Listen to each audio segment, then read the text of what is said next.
But anyway, onto the series that tips off in just over an hour now. Pacers Cavs. John Z, what's your thoughts? I am really, really excited for this series, man. Like, I saw, like, because I was saying earlier this season, I think the Pacers have a shot against a lot of teams in the East, and that's not me saying I'm about to go off the rails and have a Detroit Pistons moment, but I really think some of the X factors in this series, one, I think is the Pacers front court. I think the Pacers front court is going to be extremely important in this series. I think Pascal Siakam is going to have to attack guys like Darius Garland, Donovan Mitchell, maybe even a Max Strus in this series. I also think Miles Turner is going to have to hit his shots. This year, so far in the playoffs, he's averaging about 37% from 3 on 5 attempts. A lot of these attempts have been relatively open as well. And then Andrew Nembhard. Andrew Nembhard is going to have to be the level of defender that I think he is, what he's shown this season. He's going to have his hands full. And same with Aaron Nesmith. Like, the Pacers are going to have to not only play a high level of offense, but then have to get stops kind of regularly. Like, just be better as a defensive unit against this Cleveland Cavaliers team, because they have a lot they can throw at you. They have a lot of versatility they can throw at you. They have a really deep bench. And you could say a lot of that about the Pacers as well. They have a lot of versatility. They have a really deep bench. They push the pace better than a lot of teams in the NBA. They attack mismatches really well with Pascal Siakam. It's just, I think the Cavs edge them out just a little bit, because not only do I think the Cavs have some personnel to be able to take care of Pascal Siakam, I definitely think there's some lineups to where they can make life tough for Halliburton and Pascal Siakam. One thing the Bucks did in the series against the Pacers was they moved to a switch everything lineup. Let me know if I'm crazy. Would you run a lineup of maybe like a Garland, Strus, Hunter, Dean Wade, and Evan Mobley, to where you can get a lot of switching, and then maybe you can throw a DeAndre Hunter on Pascal, maybe a Dean Wade on Pascal, maybe a Evan Mobley on Pascal, to try and have multiple players on the floor that can kind of hold their own against that switch. And then you do have some offensive personnel in Max Strus and DeAndre Hunter with the shooters they are, Dean Wade with his athleticism, Evan Mobley with his mismatch attacking. I think that's a really good lineup you can go to where you have the bodies able to put in front of a Pascal, because I think the Pacers are going to really try and play and pick and roll and get that Darius Garland switch, get that Donovan Mitchell switch, and get Evan Mobley off Pascal Siakam as much as possible. Yeah, I don't know if I don't know if I remember seeing that lineup ever in my life. I'm not saying it's a bad lineup, I just don't know if because the Cavs deploy a lot of different lineups. So maybe they have deployed that and I just haven't been paying attention. Yeah, I think that's the difference for me, the lineup flexibility. I understand the Pacers have a lot of depth, but the Cavs can go to so many assortments of lineups that it's kind of difficult to see them losing. You could even go, like, if you wanted to go all offense, you could genuinely go Mitchell, Garland, Jerome, and then Mobley at the 5 with whichever wing you want, whether that's DeAndre, whether that's Max Strus, probably not Dean Wade in the offense lineup. Or you could even go like all defense and then go Donovan Mitchell, Isaac Okoro, Dean Wade, Jarrett Allen, Evan Mobley. Like, the flexibility they have, and then they can switch everything minus Garland notwithstanding. Yeah. You can switch everything. You have Mobley playing the back line. You have Jarrett Allen, who's capable of defending in space. Doesn't get enough credit for that, by the way. Yeah, doesn't get enough credit for that at all. I think the biggest difference will be the rebounding. The Cavs have like a major rebounding advantage, in my opinion. That's where the Pacers really lack in terms of rebounding on both sides of the ball, offensive and defensive. And I think this is just common knowledge at this point. The Cavs have the worst defender of anyone in Darius Garland. In terms of the stars. But the Cavs have more people to attack the Pacers' weaknesses. Like Halliburton, if I'm remembering the Pacers lineup correctly, Halliburton is the Pacers' weakest defender. And the Cavs can attack him more sustainably and comfortably than the Pacers can attack Garland. And then I look at the mobility they have on the outside, Mitchell being able to play passing lanes, Dean Wade being a very good defender who doesn't get enough credit. We know the reason why. Yeah. Of course. Shout out to Cooper Flag. He's gonna be a surprisingly good defender. Yeah. It's like how he's a sneaky athlete. Yeah, sneaky athlete, yeah. Evan Mobley doing everything he does at the rim. I feel like this is like, for me, it's a concrete, like the Cavs are gonna win, but I think they're gonna win a lot of close games. Yeah. If that makes sense. Like, I expect the series to be over quickly, but I think every game is gonna be competitive for the most part. I do think there can be outlier games in terms of shot quality and you make some shots, but for the most part, I think it's gonna be very close. I just don't think the Pacers are better. Like, the Pacers' offense is their strength. The Cavs are better offensively. Facts. Like, the Pacers' ability to find mismatches, attack them, and move the ball quickly is a strength. But the Cavs do that just as well as anyone. They don't pass the ball as much as the Pacers. But the reason they don't pass the ball as much as the Pacers is because the Pacers' avenue of advantage creation is the quick decision making. The Cavs' avenue of advantage creation is that they have guys who can get two on the ball. Halliburton doesn't draw two on the ball the same way Mitchell and Garland do, but he's so good at making quick decisions that he's creating advantages without doing that. But that just requires extra passing and all of those things that the Cavs don't require because they can create open shots or just one drive and kick. And I just don't think the Pacers defense can keep up with that, personally. And I just think the Cavs have too much versatility. I got Cavs in. I'm gonna go Cavs in 5. That's what I got. I got Cavs in 5. Where are you going with this? I really like the Pacers, man. I can't. I'm gonna get, because I'm really just deciding between Cavs in 5 or 6. That's really what I'm just deciding Okay. between. You said you like the Pacers. I was like, oh, nice. Oh no, I'm not going to Pacers. I'm just Okay. deciding between 5 and 6. Just so we can have some difference here, I'm gonna go Cavs in 6. I'm gonna go Cavs in 6.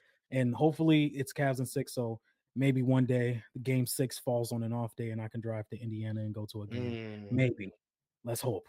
I But think if it's gonna be 6, I think the Pacers have to win game 1. That's where I'm at. I think the Pacers have to win game 1. I know they're on the road, but if it's gonna be 6, I think they have to win game 1. Otherwise, I'm fairly confident in 5. What do you think the Cavs are gonna do with Garland defensively? because then it's like I don't know if I want to put Garland on Nembhard. But then again, Aaron Nesmith and Benedict Mathurin are solid at attacking smaller guards. But then again, it's like, if you're going to let Aaron Nesmith attack all game, by all means, I would put Garland on Nesmith, and then I would probably put Mitchell on Nembhard. I would start DeAndre Hunter in this series and have him guard Hallie, and then like Evan Mobley on Siakam, Jared Allen on Miles Turner, and then, because at that point, Aaron Nesmith may be able to can be used as a screener or as a cutter, or they can put him down low, and then Garland's just going to be there.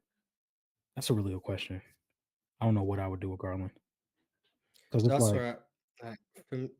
I'm hiding him on the weakest offensive player, whoever that may be. Maybe it is Nembhard, but Nembhard does have some self-creation abilities. I mean, we've seen him hunting Giannis a little bit. yeah, But Nesmith, I think, is too big. Nesmith is like a yeah, solid, like 6'7", 6'6". I'll say 6'6". Nesmith like a solid 6'6". Garland 6'1" on a good day. dry shoes. I think, and then you use Nesmith as a screener, like you alluded to. Then you have Garland either showing and recovering to a 40% 3-point shooter, which is a bad recipe. Or you've got him committing to the switch on Halliburton, but then you're going to have to switch and then double. But Halliburton can make every read out of that. Yeah, I don't know what you do with Garland. I'm not saying Garland becomes unplayable. Obviously not. But Yeah, I do think he does present his own catalog of problems. But then on the flip side, like, what do you do with Halliburton defensively? Like, who do you put him on? I'm assuming it's on the Max Strus or whoever. yeah, the Max But Strus or DeAndre Hunter, and that's what's tough about it too, because DeAndre Hunter can also put the ball on the floor. I think he does it. I think he does it better than Max Strus as well. So I think it depends on absolutely. who's starting. I definitely wouldn't put Hallie on either one of the Mitchell or Garland duo. I think that's going to be Nimhard and Neesmith's assignments. So I think it's going to have to be on Struess or DeAndre Hunter, whoever they decide to go with. And I think if that's why I said if I'm Kenny Atkinson, I would start DeAndre Hunter just because I think he can attack Halliburton more on defense than Max Struess possibly could. So, and then you also get that defense, and you can also have somebody that can guard Pascal if Evan Mobley's not on him. So I definitely would just put Hallie on Hunter or Struess. Then what do you do with Hallie if you go with the 3 guard lineup and you go with Mitchell, Garland, and Jerome? You're just gonna have to like pick your poison. Because I'm definitely not I'm definitely not putting them on Mobley. Like if they're running that 3 guard lineup, then you have Mobley and Allen, or if I'm assuming like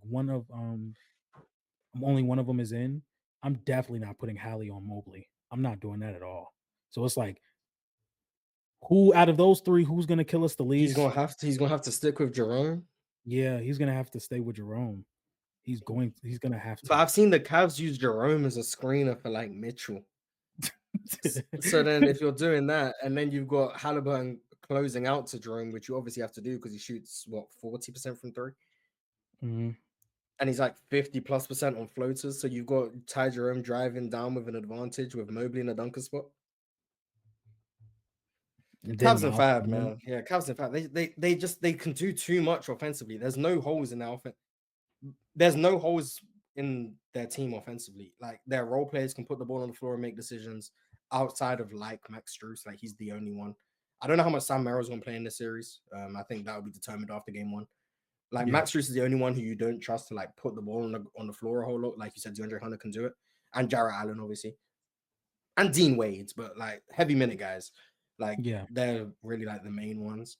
And then Jerome, Mitchell, and Garland can all do like legitimately primary creation duties for you in yeah, depending on the dosage, like Jerome in much smaller quantities than those guys. Yeah, I just think the Cavs are like a better Pacers. Like that's yeah. where I'm at with it. Literally, Like that's they're the why it's so Pacers, but better. exciting. That's why it's so exciting. They both have like really good playmaking guards, lead guards. You have two. I think Andrew Nimhard's to a way lesser degree than Donovan Mitchell, but I think Andrew Nimhard is a athletic, stronger shot creator that can put the ball on the floor and get to wherever he wants within the inside of the arc. And then you have like a stronger 3-point shooting three in Hunter and Neesmith. I do think these teams are very similar. I do think the difference is versatility and the defense, to where the Pacers just don't have that edge. And then also another question I wanted to ask you: do you think the Cavs are going to crash the glass more, knowing that the Pacers are the transition threat that they are? That's the chess match for me. It's because the only team I know in the NBA that can crash the offensive glass and then not give up transition opportunities is the Houston Rockets. Like every other team, it tends to be a trade-off where if you are a heavy crashing team, you aren't the greatest transition defense. Yeah, So I think game one, I would expect the Cavs to crash. And then depending how it works out for them, I think that will determine the rest of the series. If game one, and I might be way off, they might just not crash in game one, and then maybe in game two they start doing it. But assuming they do crash in game one and it works out favorably, I expect them to continue to do it. If they end up getting torched in transition, I expect them to be more conservative in that approach. I also think we're at a possibility where Jarrett Allen's minutes go down and we see a lot more Evan Mobley at the five. Not mhm, because Jarrett Allen isn't good, but because of that extra just versatility. I think Jarrett Allen is the Cavs' worst offensive, like high minute player because he is pretty much a play finisher, offensive rebounder, screener, and like he can do things, but it's like he's still good. But like that's the point of why they're so great. yeah, Um, yeah, I think it's gonna be a chess match in terms of the crashing. Like, the Pacers are never gonna crash. They just don't do that. yeah, Miles Turner's hovering around the 3-point line. Like they're not crashing. That's not what they do. So I think the Cavs I expect to win the possession battle just off of that, even if they aren't like heavily crashing, I do think they can still win the possession battle. And then I think if we get to a point where the Cavs are comfortable switching with Halliburton, Garland notwithstanding, is Halliburton a good enough scorer to punish that? Is he a good enough scorer to punish those switches? Because it's obviously this ain't Brook Lopez switches. This ain't Yeah, Giannis with 5 that's what I'm fouls saying. switches. Like, yeah, Like, is he that's good enough where to constantly punish that? that's where I feel like one of the differences come up, because it's like I'm not necessarily frightened of Jared Allen going onto the perimeter against Hallie. Like, it's going to be an advantage, I believe. I just don't think Hallie can attack that to the level of like a Darius Garland would be able to attack Miles Turner, or Donovan Mitchell would be able to attack Miles Turner out on the perimeter. So that's what makes it like we can run a lot of switch everything lineups, you know. But I think there was another question I wanted to ask, but now I'm blanking. No pun intended. But yeah, I think you're convincing me to move to Cavs in 5 though. I think you are So convincing we me to move both to gonna have the Cavs. same prediction. So if we both wrong, then we suck. So you going to Yeah, Cavs in 5? I'm gonna go to Cavs in 5. I'm gonna get that out the way. Halliburton shot 27% from 3 in the Bucks series. Law of averages is saying he will shoot better. You get Hallie Hopefully. with the 3 ball going.